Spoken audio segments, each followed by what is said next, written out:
Welcome to the Language and Literacy Collective podcast, where we share tips and strategies to support language development and encourage a love of literacy in all children. This podcast is hosted by two sisters who share a passion for all things language and literacy. I'm Liz, a speech therapist and behavior analyst. And I'm Stephanie, a literacy specialist and former classroom teacher. Our goal is to make literacy inclusive and accessible to all by equipping parents and teachers with the tools necessary to best support their kiddos. Now let's get started with today's episode.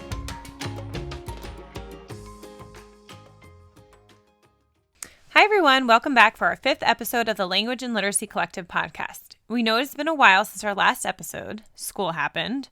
It has been so crazy busy, and I'm sure all of you teachers listening or moms with school-age children who are listening know exactly what we're talking about.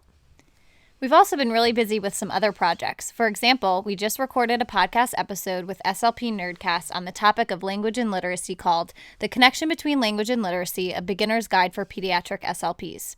This was a super fun experience to be on the other side of things as podcast guests. We can't wait for the episode to air. It's projected for December, so we will definitely keep you posted when it comes out.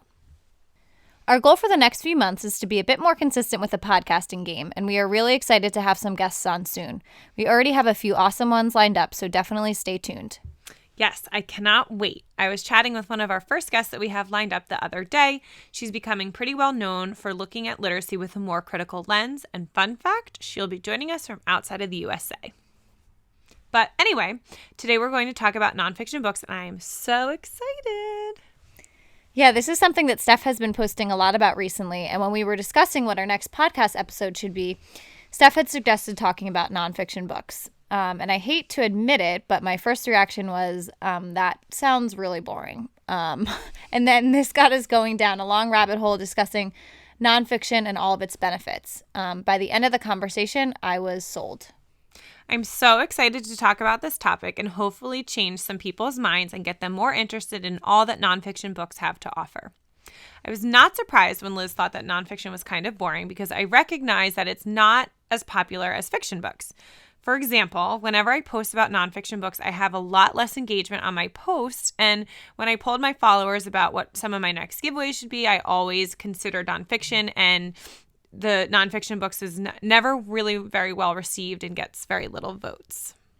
We also talked about when people around our age or older think back about nonfiction books, it's really hard to pinpoint a single nonfiction book that you love or even remember a single title, which is sort of odd. We can easily rattle off a bunch of childhood favorites like Frog and Toad, Corduroy, Charlotte's Web. We could go on and on about fiction books that we loved. But when I think about nonfiction, I just think about the big clunky textbooks that we had to lug around in school, and that's no fun. So again, our goal for this episode is to change your mind about nonfiction and see it for all of its benefits. Steph, let's start off with our first reason for why we should give a crap about nonfiction books, which is that there are a ton of high-interest nonfiction books. So nonfiction has come a very, very long way since we were kids. Books written about topics ranging from ants and insects to social emotional learning topics. There's books about countries and sports and space, how-to books, cookbooks, you name it. There's a nonfiction book about it. Not to mention, books about these topics are available to readers in all reading levels, from your beginning readers of just pictures to really deep and thought-provoking texts. Many schools are ditching their textbooks and moving towards supporting their content areas like science and social studies with high-interest nonfiction books. This really connects back to what we talked about in episodes 3 and 4 of the podcast, where we shared tips for encouraging a love of reading in your child. And we really stressed the need to establish motivation to read and enjoy books. We know that access to lots of different types of books is key, and helping your child find books that align with their interests is really going to build that reading motivation. If you're struggling to find high-interest nonfiction books, here are some of my favorite nonfiction authors: Gail Gibbons, Bobby Kalman, Seymour Simon, Sophie Henn, and Steve Jenkins. Another thing that we've talked about is how nonfiction texts can support struggling or reluctant readers, which is our second reason why you should give a crap about nonfiction. As we mentioned in our last reason, nonfiction topics are endless. Because there is such a large range in topics, we can often find nonfiction topics of interest to support our reluctant readers because there's so much choice. In addition to motivating reluctant readers, nonfiction books help our reluctant or struggling readers because they can benefit from the text support that nonfiction books can offer. Nonfiction books are organized and also have the support of different text features. For example, the information is often presented in many different ways. You have photographs, illustrations, charts, graphs, maps, and diagrams, to name a few of the text features. The charts, graphs, and diagrams simplify the information to support understanding. Often, all those features are also accompanied by captions. Captions often establish a connection between the image and the text, and the captions also typically summarize the information provided in the image and how it relates to the topic. Nonfiction often highlights new vocabulary and includes a glossary for pronunciation guides and definitions. Often, when I'm reading with one of my students who has trouble decoding or using context clues, we read the glossary first to figure out some of the tricky words we will see and learn the meaning before reading. Lastly, nonfiction books are not necessarily meant to be read cover to cover, so readers can pick up in the middle of a nonfiction book if they'd like, which makes the text less overwhelming. Okay, so our third reason is that nonfiction allows you to experience the world around you. So one of my favorite units to teach when I was teaching third grade was our content area reading unit. The students all chose a country to study and read tons of books about their countries. I loved how they were able to have a window to the world that they live in. I loved how they were able to cross-reference the information across books, and I loved how passionate they became about the countries they were studying or otherwise knew nothing about. Our fourth reason is that they foster a sense of inquiry. So often when reading nonfiction books, the information children are learning sparks questions and leads students organically to researching or inquiring more about a topic or about related topics. It's kind of how series books work in the fiction world. Interest in one book leads to interest in the next book in the series. When I study nonfiction books with my students, I love to make pairings or have multiple books on the topic or on a related topic because their interest and engagement will be carried over to the next book, kind of like a domino effect. This may be one of my favorite things about nonfiction texts because I think fostering a sense of inquiry and a love for learning is one of the best things that we can do as educators and one of the best things that parents can do for their children. So exposure to nonfiction books may be one of the first ways to do this with your child. Our fifth reason is that nonfiction books provide different but equally rich language and literacy opportunities. So I believe there's a misconception that nonfiction does not require high-level reading skills or that reading them is not as valuable. And I know I shared earlier that it provides tons of support for struggling or reluctant readers, but that does not mean it is void of high-level reading opportunities. Reading nonfiction requires the ability to read accurately, fluently, and comprehend the information that is presented. As readers, you can apply any of those comprehension skills of making connections, making predictions and inferences. You can critique the text, synthesize the information that you're learning, just as you can in fiction texts. Readers also have to be able to differentiate between facts and opinions, and students are also able to compare and contrast information that they're learning from one book to another. As I mentioned before, when I was teaching third grade, one of our units was to have my students read multiple texts on the same topic. We studied countries, but you could do any content area or topic. But students would then synthesize what they learned in one text with another, as well as how topics were presented by multiple authors. There was tons of high-level comprehension happening in nonfiction. So our sixth and final reason that you should give a crap about nonfiction is that oftentimes nonfiction books include a call to action. So this is probably my personal favorite thing about nonfiction texts. And I often use the criteria of a call to action when purchasing or recommending nonfiction books. I love when books present information in a way that asks the readers to act in some way, shape, or form. One of my favorite nonfiction books is called Elephants, and it was written by Stephen Bloom. Stephen Bloom is actually a photographer. So the book humanizes elephants. It shares how elephants have feelings, they experience loss and sadness and grief, and elephants really celebrate their families. So while reading this book, you realize how elephants are so similar to us, and the author uses his craft really to humanize the elephants, and you inherently build empathy for them. At the end of the book, it discusses how elephants are hunted for their tusks and asks readers to act in order to end the hunting of elephants. It's such a powerful book and leads its readers to sincerely care about the elephants and hopefully make a difference. There are plenty of books with calls to action for readers. Here are some of my favorites. As I mentioned, Elephants by Stephen Bloom, Animals Nobody Loves by Seymour Simon, Humanimal by Christopher Lloyd, and The Power Book by Claire Saunders. Okay, so to review, our 6 reasons why you should give a crap about nonfiction books are as follows.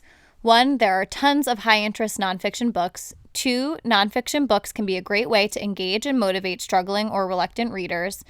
3, nonfiction books allow you to experience the world around you.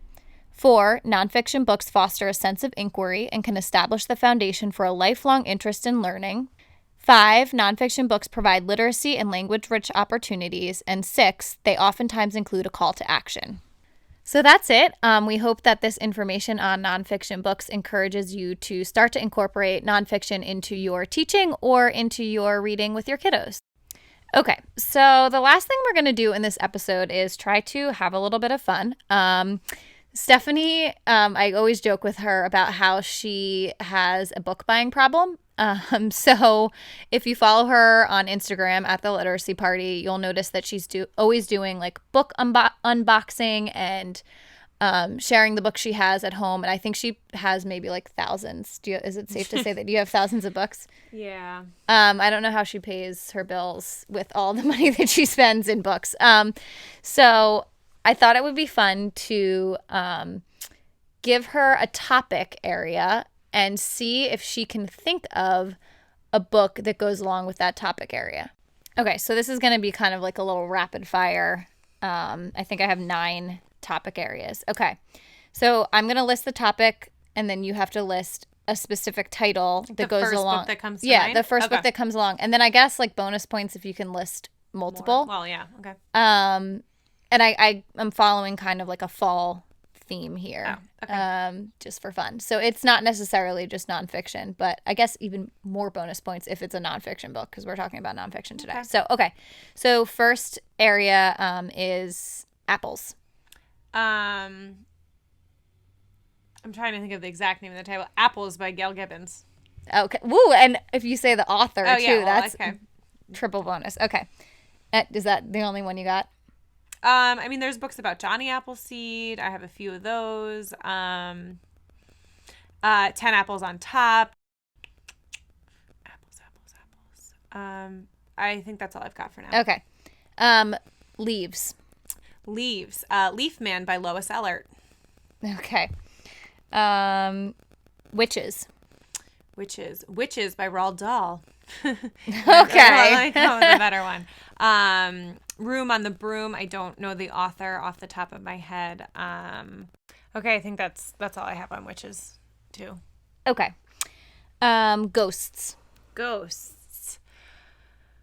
Man, ghosts. Mom, my new favorite, Gustavo the Shy Ghost by, I think, Flavia Drago. I believe that's how you pronounce her last name, or first and last name. It's super cute. Other books about ghosts. I think I'm good with one. Okay, that's good. Halloween. Well, oh geez, Louise, Halloween. Okay, so Gustavo the Shy Ghost is a El Dia de los Muertos book. Dracula Spectacular. It was a new favorite book. That's super cute. It's about vampires, but also ties in some Halloween. Click Clack Boo is about Halloween. Pretty much any pumpkin or witch book too. Any with Halloween in the title? Yeah. Oh, Halloween in the title. Halloween is by Gail Gibbons. I know. I mentioned to you how much I love Gail Gibbons earlier in the episode. She does a ton of really great nonfiction books, especially about seasons and holidays. She has a great selection of those. So Halloween is. Okay. Candy. Candy.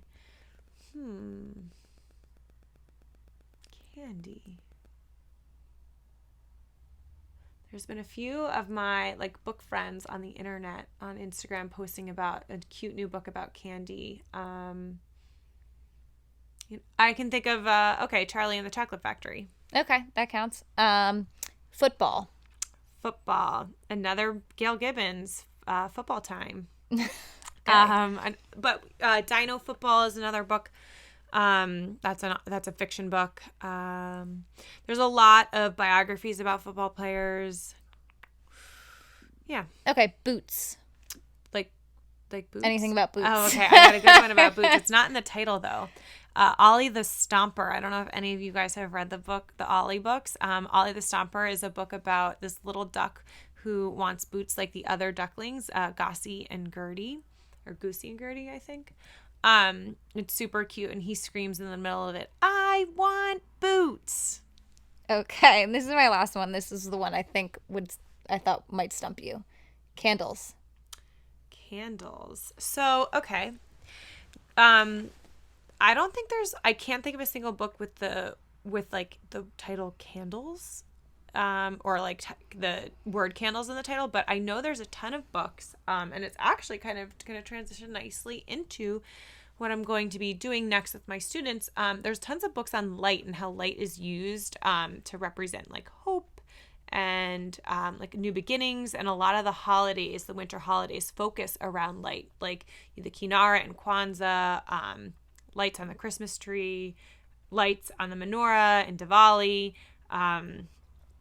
Light represents like hope for the future, and tons of holidays have candles in the books, but okay, not necessarily like a candle book. I will accept that. I think you just listed off maybe like 20 to 25 books, which is like really impressive. I thought I was going to stump you with some of them, but Gibbons really helped you out on that one. Gibbons is my jam, but I literally live in a house filled with books, but I also then go to work in a library. So I'm surrounded by thousands and thousands of books. So whether I own them or not is not necessarily, like I own most of the Gail Gibbons books, actually. A big fan. Also, side note, I thought it was cool the other day how you didn't have certain books in your library, so then you went to another library to get books. So it was funny. I went on my lunch break. I left the library to go to the library. I left my library to go to the library, and I put aside like 35 books, and I'm still waiting on some of them, but yeah, this is going to sound crazy, but I never really utilized the public library to support my library in my school, because I've always felt like I have the books that I need. And if I don't have them, I usually typically buy them, but I am currently on a book buying ban that I've put myself on. So I wanted to preview a lot of books for the upcoming like winter holidays, and wasn't allowed to buy them.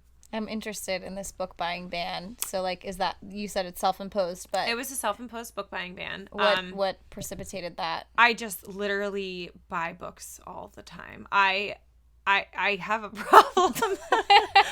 And I just, so like the interventions from your family, like my family has intervened, contributed to the ban. I just need to I don't need to have every book. Because here's the thing, I share them with my students, but like I don't have my own children, so like they're not like they sit on a shelf, and that kind of makes me sad. Like if I had kiddos at home who would be like tearing through them every day, that would be great, but they don't get read so much. Okay, that's fair. Okay, well this was fun. You aced that little quiz there, cool. And I'm super excited about nonfiction books now. Yeah. I can't wait. I'll continue to share them on my feed. If you ever have any questions or are looking for recommendations on books that I love about specific topics, feel free to reach out. Yeah. All right. Thanks everybody for listening. Yeah, I'll see you guys next time.